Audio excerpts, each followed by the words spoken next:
میرے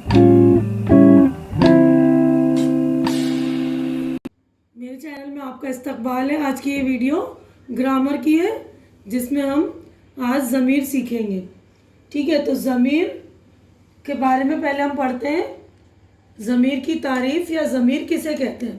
تو ضمیر وہ لفظ ہے جو کسی اسم کی جگہ بولا جائے، جیسے وہ، ہم، میں، تم، اس کا وغیرہ۔ اسم میں نے کرا دیا اپنے گرامر کے سیکشن میں، آپ دیکھ لیجئے گا۔ اسم کا مطلب ہوتا ہے کوئی بھی چیز، شخص یا جگہ کا نام، ٹھیک ہے؟ تو اسم کی جگہ استعمال ہونے والا وہ لفظ جو بھی بولا جائے وہ ہوتا ہے ضمیر۔ جیسے انگلش میں ہم ناؤن کی جگہ جو یوز کرتے ہیں اس کو پروناؤن بولتے ہیں۔ تو ضمیر کی قسمیں کتنی ہیں دیکھیں۔ نمبر 1 ہے ضمیر متکلم، بات کرنے والا خود کو مخاطب کرنے کے لیے جو لفظ استعمال کرتا ہے اسے ضمیر متکلم کہتے ہیں، جیسے میں، ہم، میرا، مجھ کو وغیرہ۔ یعنی ہم بات کر رہے ہیں، میں بات کر رہی ہوں تو میں اپنے لیے میں یوز کر رہی ہوں نا، تو میں ضمیر متکلم ہے، یعنی فرسٹ پرسن۔ اب دوسرا ہے دیکھیں ضمیر حاضر، بات کرنے والا اپنے مخاطب کے لیے جو لفظ استعمال کرتا ہے اسے ضمیر حاضر کہتے ہیں۔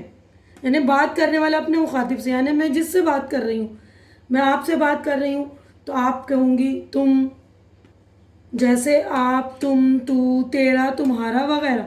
یعنی ہم جس سے بات کرتے ہیں اس کو جو چیز مخاطب کرتے ہیں، جو لفظ بولتے ہیں، وہ ہو گیا ضمیر حاضر، یعنی کہ سیکنڈ پرسن۔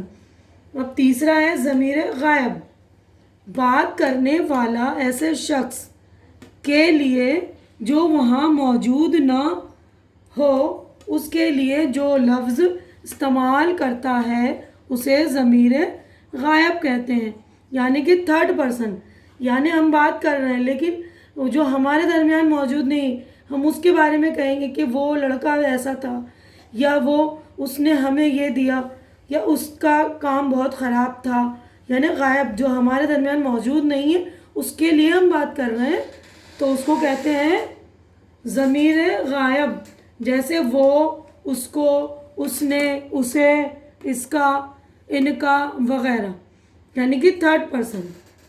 تو امید ہے کہ آپ کو ضمیر سمجھ میں آ گئی ہوگی، اتنا بھی مشکل نہیں ہے، بہت ہی ایزی ہے۔ تو آپ دیکھ لیجئے گا، آج کی ویڈیو میں اتنا ہی، ضمیر کے بارے میں دیکھ لیجئے گا، اور آپ کو گرامر کے سیکشن میں اور کچھ چاہیے تو وہ بھی دیکھ لیجئے گا۔ آج کی ویڈیو میں اتنا ہی۔ اگر میرا ویڈیو اچھا لگ رہا ہے تو اسے لائک کیجئے، شیئر کیجئے، اور میرا چینل سبسکرائب کر کے میرا حوصلہ بڑھائیے۔ اللہ حافظ۔